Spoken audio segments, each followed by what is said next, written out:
지옥 탈출 프로젝트 헬조선 독립군 시작합니다. 자, NK투데이 시작합니다. 반갑습니다. 안녕하십니까, 문경환 기자입니다. NK투데이 문경환 기자님 보고 오셨고요. 자, 오늘 카드라 통신 편파 제목 다시 보기인가요? 네, 있습니다. 좀 특이한 제목인데 우리 헬조선 기레기라고 예. 코너가 있는데 예. 거기로 가야 될 주제 아닌가? 아, 기레기. 네. 뭐 비슷할 수도 있는데 네. 이건 이제 북한에 대해서 네. 북한에 대한 보도 제목이 좀 이렇게 편파적인 것들을 한번 짚어보자. 네. 이런 차원에서 네. 예, 했는데 왜 이걸 했냐면 사실 우리가 요즘 뉴스를 뭘로 봅니까? 대부분 스마트폰으로 보지 않습니까? 그렇죠. 예, 스마트폰으로 볼 때 보통 이제 뉴스 목록을 보고 제목 보고 이렇게 관심 있는 부분을 이제 클릭을 해서 내용을 본단 말이에요. 그러니까 대부분은 제목만 보고 넘어가거든요. 제목이 핵심이죠 또. 그렇죠. 그래서 제목이 중요한데 음. 일부분 이제 낚시성 제목 그리고 왜곡 편파 제목 이런 것들로 채워져 있다는 겁니다. 특히 북한과 관련해서는 그런 게 아주 심하거든요. 근데 이게 너무 오랫동안 만연했다 보니까 사람들이 그냥 당연하게 그렇게 받아들인단 말이에요. 그래서 이게 분명히 편파, 왜곡 내용을 가지고 있는 제목들인데 불구하고 그렇게 안 느껴요, 사람들이. 그냥 맞다라고 느껴버린다는 거죠. 그래서 이런 부분, 그러니까 내용도 내용이지만 제목의 이런 문제들을 한번 짚어보는 그런 순서를 한번 준비를 해봤습니다. 또 북한 관련 뉴스의 제목이 네. 어떻게 만들어지고 어떤 작용을 하는가 그렇죠. 이 얘기를 한번 들어보자는 거죠. 네네. 낚시성 기사라고 하는 것은 제목하고 내용이 전혀 다른 그렇죠, 그렇죠. 일단 들어오게 만드는 그렇죠. 모델하우스 같은 건가? 모델하우스는 그래도 원래 집하고 구조는 같지 않나요? 뭐 비슷하긴 한데요. 어쨌든 과대 광고일 네. 수도 있고. 근데 일단 내용을 떠나가지고 기사 제목에 문제가 있다. 뭐 이제 그런 건데 한번 소개를 먼저 해주시죠. 예. 먼저 지난주에 남북 당국회담이 결렬됐다는 안타까운 소식이 이제 들어왔는데 이와 관련한 뉴스 제목 3개를 뽑아봤습니다. 12월 14일자 조선일보 제목은 테이블에 앉은 북의 관심은 돈뿐이었다. 12월 12일 연합뉴스 기사는 북 당국회담 결렬 책임 전가 남측 그릇된 입장과 태도 이런 제목이었고요. 13일 경향신문 제목은 8년 만에 남북 당국회담 금강산을 못 넘었다. 자, 이런 제목들 3개를 한번 뽑아봤는데 어떻습니까? 뭐 하여튼 뭐 물론서마다 이제 뉘앙스는 다르고 뭔 얘기를 하고 싶은가는 보여지네요. 예, 제목에 딱 드러나죠. 네네. 자, 일단 경향신문 제목을 보면 평이합니다. 어쨌든 남북 당국회담의 쟁점은 금강산 관광 문제였고 이 금강산 관광 재개를 할 수 있느냐 없느냐 이게 합의가 안 돼서 결국 회담이 결렬됐기 때문에 그냥 아주 평이한 사실관계를 그대로 그냥 제목으로 옮겨놓은 거다. 사실관계 약간 문학적으로 표현했네요. 예, 장명을 잘하는 것 같아요. 자, 근데 이제 조선일보 한번 봅시다. 조선일보 테이블에 앉은 북의 관심은 돈뿐이었다. 그러니까 북한이 금강산 관광 재개를 하자라고 주장했는데 그게 돈 때문에 하는 거였다. 근데 돈에만 관심이 있지 다른 건 관심이 없었다. 북한은 이런 의미를 담고 있는 거죠. 주로 이게 남북 경협 사업 상징적인 게 이제 금강산 사업하고 개성공단 사업 아닙니까? 네, 그렇죠. 그러니까 이걸 둘 다 이제 이렇게 보수 매체들 같은 경우에는 다 돈 문제로 연결시켰단 말이죠. 네. 이게 그 돈 문제로 다 기결시키는 게 그런 주장을 하는 측에서 아마 그런 돈 중심의 사고가 있어서 본인이 그렇게 보인다는 거예요. 본인이 네. 돈을 밝히면 남들도 돈을 밝힐 거다. 그러니까 북한이 금강산 관광을 왜 하느냐, 외화벌이 하려고 하는 거다. 뭐 이런 인상을 이제 주려고 하는 것 같은데 이게 논리적으로 과연 맞는 얘기인가 한번 따져볼 필요는 있습니다. 왜냐하면 지금 금강산 관광을 우리가 못 하고 있잖아요. 외국인들은 그냥 하고 있거든요. 뭐 여러 뭐 중국인, 유럽인들이 많이 온다면서요. 예. 그러니까 지금도 금강산에서 가끔씩 이제 남북 그 교류 차원에서 민간인들이 가면 금강산에 외국인 관광객들이 막 바글바글 하다는 거예요. 그러니까 이미 외국인 관광객들이 그렇게 들어오고 있기 때문에 굳이 남쪽에 금강산 관광 재개가 된다고 해서 외화를 특별히 더 많이 버는 건 아니라는 거죠. 어차피 그렇게 되면 숙소나 이런 것들은 부족해지니까 외국인 관광객 수가 줄어들고 북한 입장에서는 그게 그거라는 거죠. 도찐개찐. 수용할 수 있는 거는 일정한 거니까. 예, 그렇죠. 물론 이제 이런 건 있을 거예요. 뭐 옛날처럼 옛날에 왜 단체 관광 금강산에 단체 관광 많이 갔잖아요. 그럼 뭐 그냥 야영을 한다거나 뭐 이런 식으로 이렇게 채우기도 했다 그러는데 어쨌든 북한 입장에서 지금 관광 재개를 꼭 해야만 외화를 버는 게 아니라 좀 지금처럼 외국인 대상으로 관광을 해도 외화는 충분히 벌고 있다는 거죠. 근데 이걸 마치 돈 때문에 당장 외화가 급하니까 금강산 체계에 막 목을 매는 것처럼 이렇게 표현을 한 게 좀 문제가 있지 않나.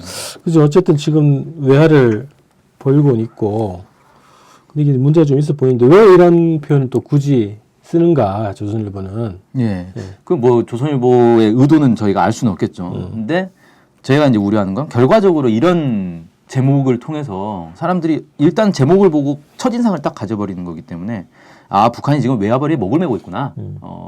경제가 되게 어렵고 막 외화에 그냥 지금 심각한 문제가 있나 보다. 이런 인식을 심어주기도 하고 또 하나는 남북 대화를 가로막는 작용을 한다는 거예요. 이런 것들이. 실제로 과거에도 북한에서 남쪽 언론들이 반북 언론 보도들을 이렇게 좀 선정적으로 할 때 그걸 이유로 해서 대화를 중단시키는 경우들이 있었거든요.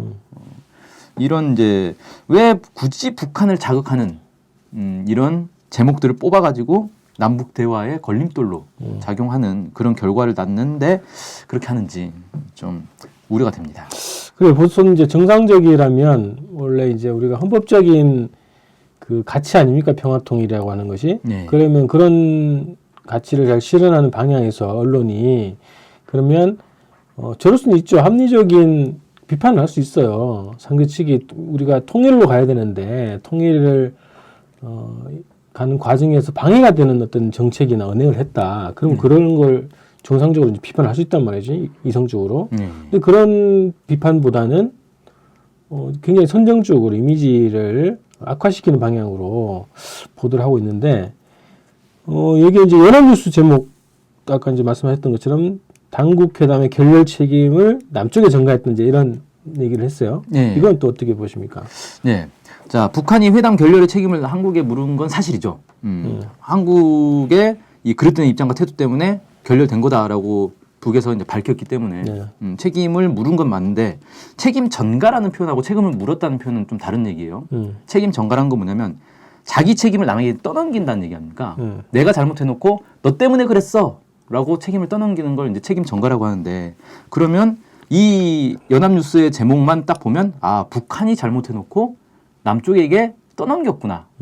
이런 이 인식을 심어준다는 거예요.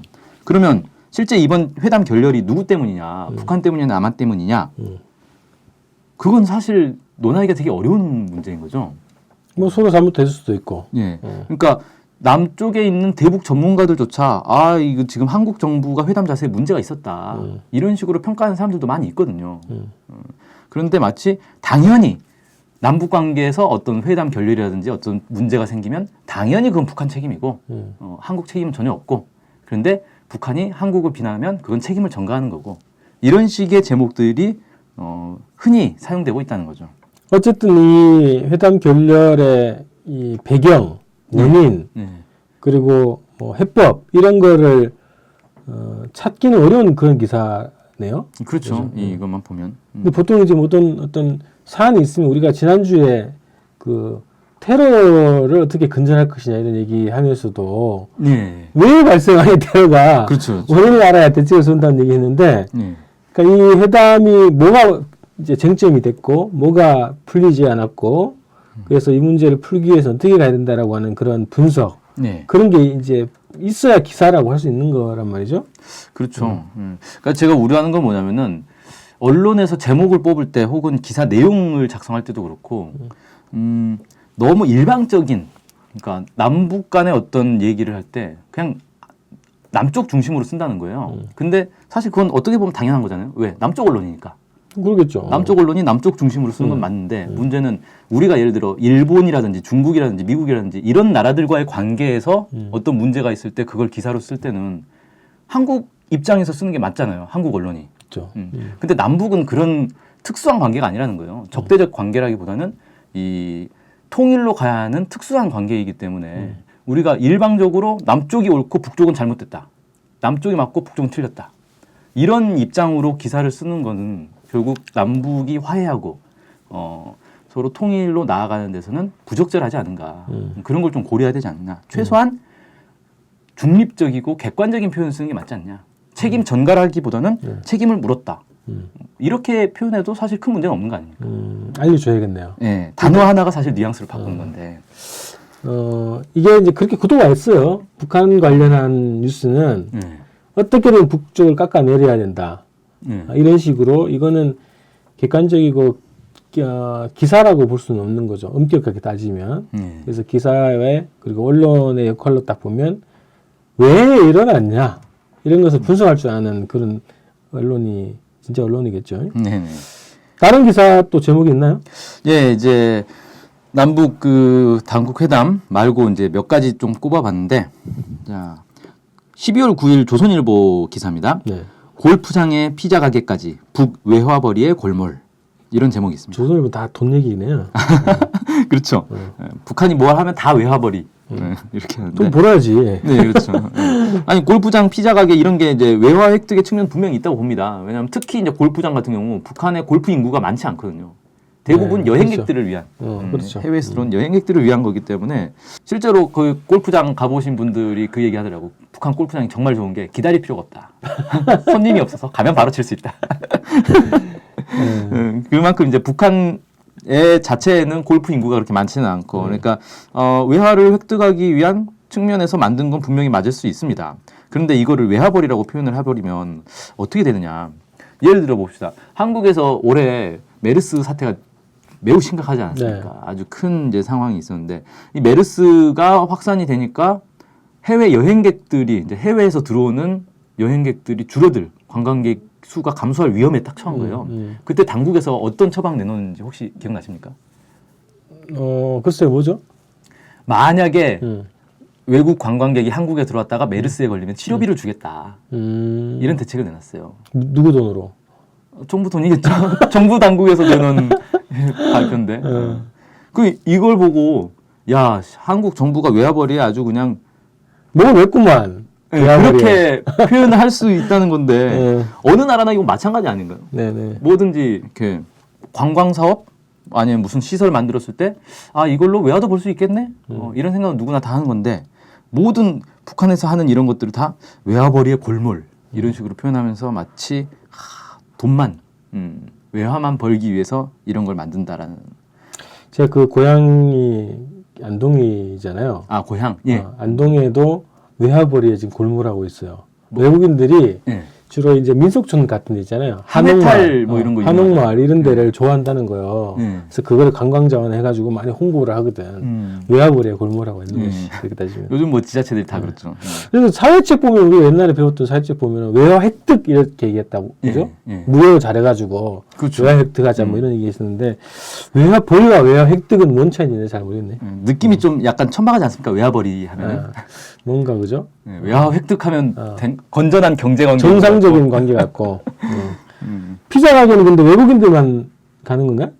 그러니까 골프장 얘기는 제가 아까 말씀드렸는데 피자 가게 같은 경우는 사실 북한 주민들 많이 이용하거든요. 그러니까 해외 관광객들이 피자 가게에 가가지고 찍은 사진들이 있어요.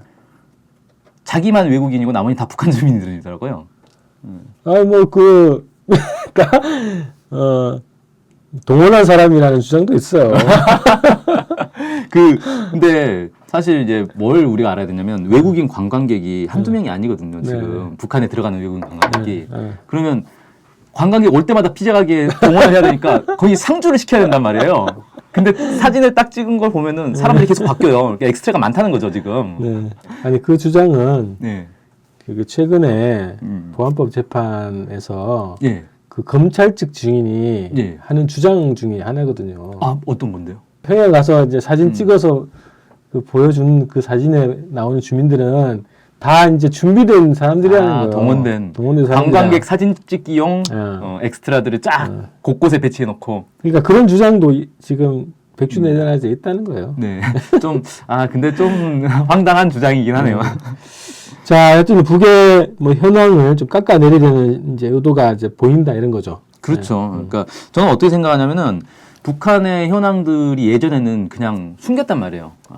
그래서 최근에 북한이 어떻게 살고 있는지, 북한 사람들 어떻게 사는지를 알기가 어려웠는데 요즘은 사진이나 영상이 워낙 많이 공개되니까 특히 이제 외국인들이 관광을 가서 찍은 영상들이 공개되니까 북한에 골프장이 있다, 피자 가게가 있다 이런 걸 이제 더 이상 숨길 수가 없는 거예요. 인정을 해야 되잖아요. 사진이 분명히 찍혀 있는데. 그러니까 이제 저기는 북한 주민들이 쓰는 데가 아니라 외국인 관광객들을 위해서 만든 거다. 그러니까 북한 주민들의 삶과는 아무 관계가 없는 거다. 이런 식으로 이제 왜곡을 시킨다는 거죠. 이런 식으로 좀 해석을 하고 있는 거 아니냐. 해석이라도 좀 그렇게 해야 그나마 위안이 되니까. 아니 근데 지금 딱 보니까 북의 주민이 이용하는 거는 맞다라고 인정을 해요. 거기까지는. 그런데 고위급. 그렇죠. 자본층. 이런 사람들은 평양에서만. 네, 그렇지. 또 있습니까? 네, 하나만 더 할게요. 네.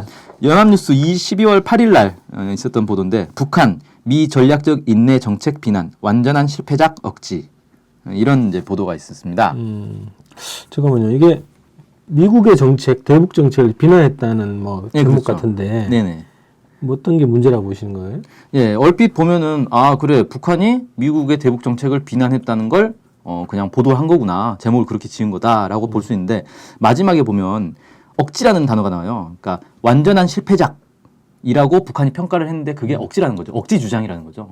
북한이 이런 식의 억지 주장을 하고 있다. 이렇게 이게 이제 칼이 넘어가서 잘 안 보였네. 억지라는 게 예. 붙어 있군요, 이 제목에. 네, 예. 마지막에 억지인데 그래서 제가 왜 이걸 억지라고 했을까 뭔가 근거가 있지 않겠냐라고 생각하고 이 기사를 들여다봤어요. 네. 기사 내용에는 억지라는 얘기가 전혀 안 나옵니다. 그냥 북한이 이런 주장을 했다. 끝. 사실관계를 전했다는 거네요. 예.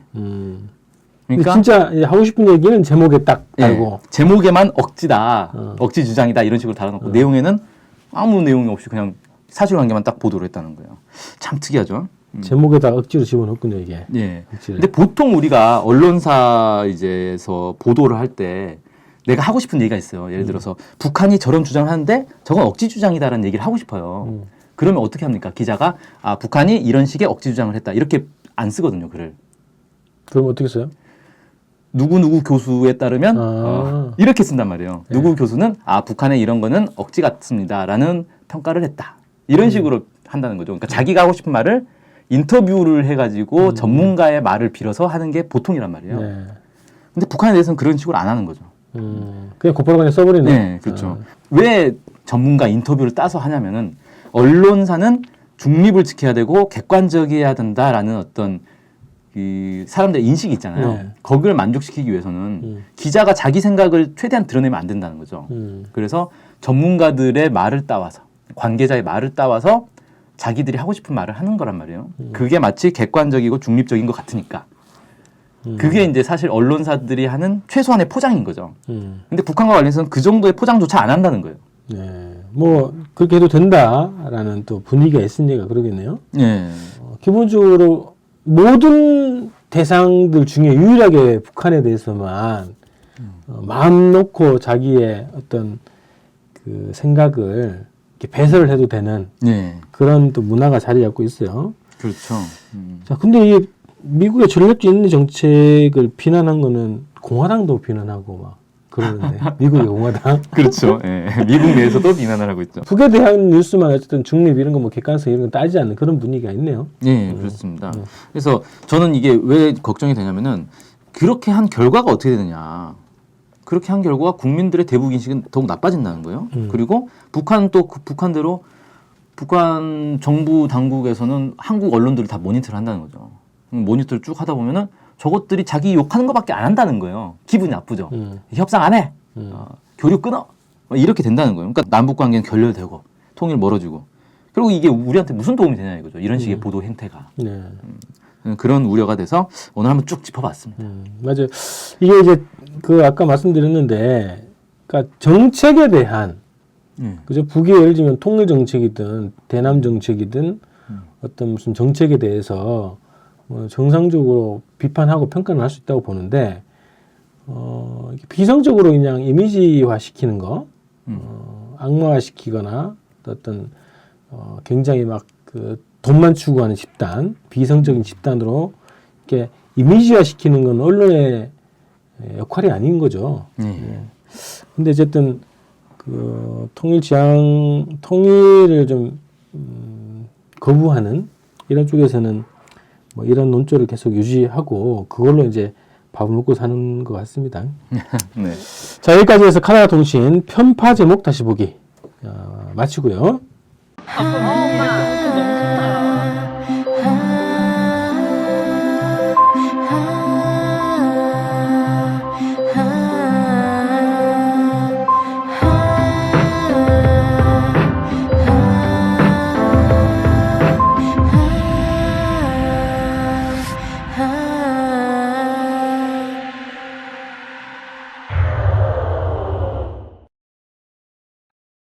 자, 2주의 이슈. 뭔 주제입니까, 이번엔? 네, 북한의 한 피복 공장 기숙사를 소개해 드리려고 합니다. 피복 공장이면 옷 공장이네요. 네, 옷 만드는 데죠. 네, 청계 피복 노조. 네. 네, 이런 것처럼. 근데 뭐가 있습니까, 이 공장에?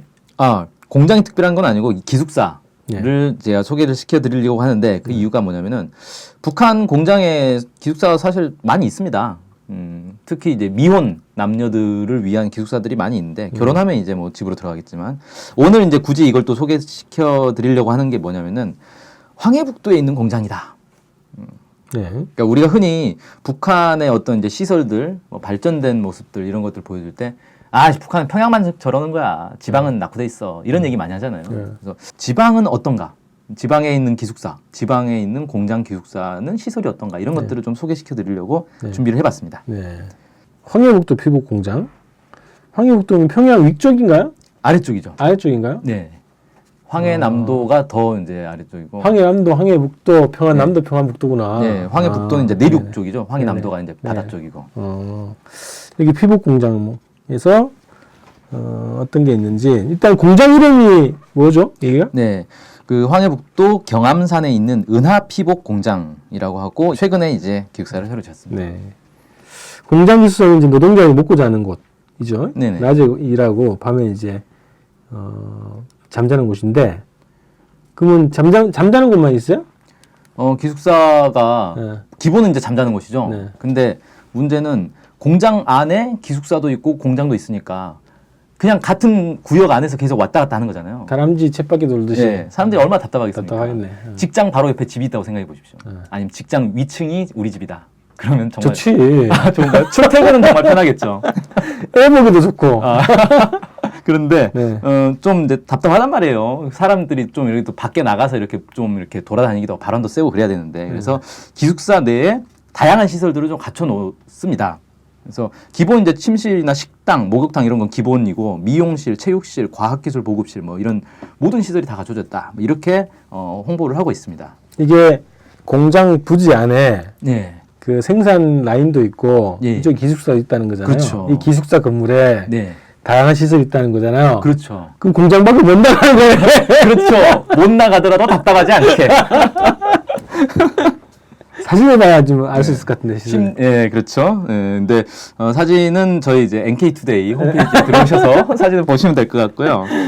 시설 수준은 딱 보니까 한국의 여느 신축 건물과 다르지 않더라고요. 그러니까 새로 지은 건물이니까 일단 깔끔하고, 네. 그다음에 시설도 뭐 아까 말씀드린 뭐 미용실, 체육실, 뭐 노래방도 있더라고요. 기숙사 안에 과학기술 보급실 이런 데는 이제 컴퓨터들이 쫙 있어가지고 거기서 이제 사람들이 컴퓨터로 보면서 공부도 할 수 있고 이렇게 이제 딱 돼 있어서 우리가 흔히 이제 기숙사 하면은 기숙사 생활 해보셨어요? 저는 고등학교 때 예. 기숙사가 있는 예, 시설에서 예, 공부 잘하는 애들만 모아놓고 예, 공부한 적이 있거든요. 아. 근데 그 기숙사 방이라는 게 네, 거의 2층 침대를 쫙 붙여서 안에 집어넣어놨지. 네. 군대 내무반보다는 좀 낫죠 그래도. 내 군에 안 가가지고. 그렇구나. 예, 어쨌든 근데 이렇게 빡빡하게 이렇게 그렇죠. 해놓죠. 저도 기숙사 생활을 이제 오래 했었는데 한 몇 년을 했죠. 6년 이상 했는데 기본은 그냥 숙박 시설인 거예요. 잠만 잘 수 있게 그냥 침대 쫙 있죠. 그래서 그런 걸 이제 흔히 우리는 떠올리는데 북한의 기숙사는 공간을 상당히 여유롭게 이제 사용하고 있습니다. 로비도 되게 널찍널찍하고 뭐 소파 이런 것들도 쫙쫙 놔져 있고 그래서 아무래도 이제 북한이 이 땅값 걱정을 할 필요 없이 건물을 짓잖아요. 그러죠. 네, 그냥 여기서부터 여기까지 그냥 건물 하나 짓자. 그러면 그냥 그렇게 지을 수가 있기 때문에 건물 내부도 좀 이렇게 여유 있게 짓고 있는 게 아닌가 뭐 이런 생각이 들더라고요. 네. 그 생각 들더라고 이제. 거기는 주로 결혼 안 한 사람들이 그렇죠. 산다는 거예요? 예, 결혼을 하면 그 기숙사에서 살 수는 없죠. 부부가 같이 따로 방을 마련해 주진 않으니까. 아니 그래서 이 기숙사로 다 수용을 할 수 있을까 이 공간에 그 생각 들더라고. 큰 공장 같은 경우에는 기숙사만 해도 엄청 커야 될 거고 예, 거기 시설 운영하려면 또 인원이 또 배치가 돼야 되잖아. 그렇죠. 식당을 운영하려고 그래도 그렇고. 그렇죠. 그 생각이 들더라고요. 예, 기본 이제 결혼한 사람들은 자기 집으로 이제 나가는 거니까요. 자, 우리가 땅값이 비싸니까 이제 뭐 그런 차이가 있긴 한데 북에는 이제 건설사가 있는 건가? 이거를 전문주로 지어주는 어떤 단위? 네, 북한에 건설사가 없습니다. 그럼 이거 건설 누가 하느냐? 대형 공사 같은 경우는 주로 이제 군대나 뭐 청년 돌격대 네. 뭐 이렇게 따로 묶어가지고 여기서 이제 공사를 하는 거예요. 뭐 댐, 도로 이런 거 있잖아요. 네. 근데 작은 공사 뭐 이렇게 집 짓는 거, 뭐 건물 하나 짓는 거 이런 것들은 그냥 지역 주민들이 하는 거예요. 지역 주민들이나 아니면 기업소에서 자체로. 그래서 이것도 이 은하 피복 공장의 기숙사는 누가 지었냐? 그 공장 노동자들이 직접 지었다고 합니다. 아, 노광도가 장난 아니겠는데? 일하고 집도 짓고 막. 네. 근데 재밌는 건 뭐냐면 이 피복 공장, 옷 만드는 공장이다 보니까 경공업 공장이잖아요. 네. 이런 데는 주로 여성 노동자들이에요. 그러겠네. 사진 봐도 다 여성들이에요. 네. 이 여성 노동자들이 기숙사를 지었다는 거예요. 아니, 자기가 살 곳이라 뭐 좀 남다를 수도 있겠는데. 그렇죠. 이게 그 정도 시설 뭐 다 들어가 있을 거 아니에요. 가구도 들어가 있고. 예, 침대 뭐 이런 거 다 네, 들어가 이런 편의시설까지 다 있으려면 이해가 안 되는데 어떻게 하지 그거를? 도움을 받지 않을까요 그래도? 그런 자재나 이런 것들은 당연히 이제 그 기업소에서 해결을 하죠. 네. 기업소에서 해결할 때 우리처럼 이제 정부나 지자체에 신청 요구를 하는 게 있죠. 우리가 지금 사람들이 이러려 한데 기숙사를 지어야겠다. 뭐 집을 짓든지 기숙사를 짓든지 해야 된다. 자재 이런 거 필요한데 지원을 해달라. 자체로 이제 해결하는 것도 있고 지원을 받아서 해결하는 것도 있고. 어차피 북한에서는 국가가 주민들의 이제 주거 생활을 할 수 있도록 집을 지어주도록 의무화돼 있단 말이에요. 네네. 그러니까 그 사람들은 어차피 어딘가에 가서 살아야 되는데 집을 지어야 되는 거죠. 자, 노동자들의 평가가 있어요 여기? 네, 이제 여기서 살아본 사람들 평가가 그 연합뉴스 TV에 보면은 이제 그 거기에 있는 김향미 노동자의 인터뷰를 보도를 했더라고요. 이 기숙사의 문화 정서 생활, 휴식 조건 이 모든 것이 충분히 갖춰져 있어서 이곳에서 작업 과정에서 쌓인 육체적 피로는 물론 정신적 피로까지 다 푸니 노동의 희열, 창조의 희열이 막 힘이 솟는다. 이렇게 홍보성 멘트를 쫙 날려주셨습니다. 이거 북에서 인터뷰한 영상을 연합뉴스 TV가 네, 따온 거죠. 나온 거죠. 네. 그래 어쨌든 가봐야 알겠네 이것도. 네, 가서 살아보면 이 코너의 결론은 네. 가봐야 한다. 그렇죠. 한번 가봅시다. 자, 어쨌든 이제 이런 뭐 시설들이 잘 갖춰져 있으면 좋은 거죠. 뭐 남이나 북이나 그렇죠. 이런 거 있으면 얼마나 좋겠어요. 잘 활용하고 잘 생활하면 좋은 거다. 이렇게 해서 오늘 이주의 이슈 북한 지방공장 기숙사를 한번 다뤄봤습니다. 네, 감사합니다. 다음 주에 뵙겠습니다. 일본 장교가 대통령이 되는 나라 친일파 후손이 큰 소리 치는 나라 반역과 매국의 쓰레기 모두 건너내고 자주의 깃발 높이 당당하게 미국놈 밀어내고 일본놈 이어내고 남하부 손만 잡고 통일하는 나라 양키놈 양수대전 쪽팔이 쪽팔려해 비로소 민족 자존 세워내겠네 이완용 박재순 권중현 이지용, 이근택 송병준 박경효 김윤식, 이주혜 이두황 우범선 이진호, 김태석 김덕기 정봉덕 김서원, 정훈 최남선 김환란 이인지, 이광수 김동인 주요한 김동환, 모윤숙 유치진 홍나파 현재명, 김기창 정춘수 조선.